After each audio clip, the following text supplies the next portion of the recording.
Hello, good day, ma'am and sir, and to my sooner employer. Let me introduce myself. I am Kisha Desireen M. Lambo, 24 years old.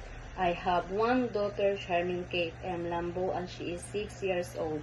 I am married to Gerald C. Lambo for 5 years. Well, I consider myself that I am flexible, trustworthy, hardworking, and independent woman. I have 2 years experience here in Philippines as babysitter of 2 years old baby girl.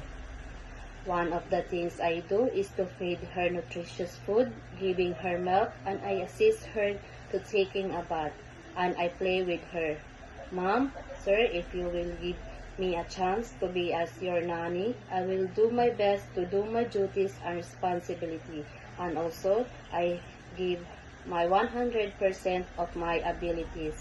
Mom, sir, God bless and thank you.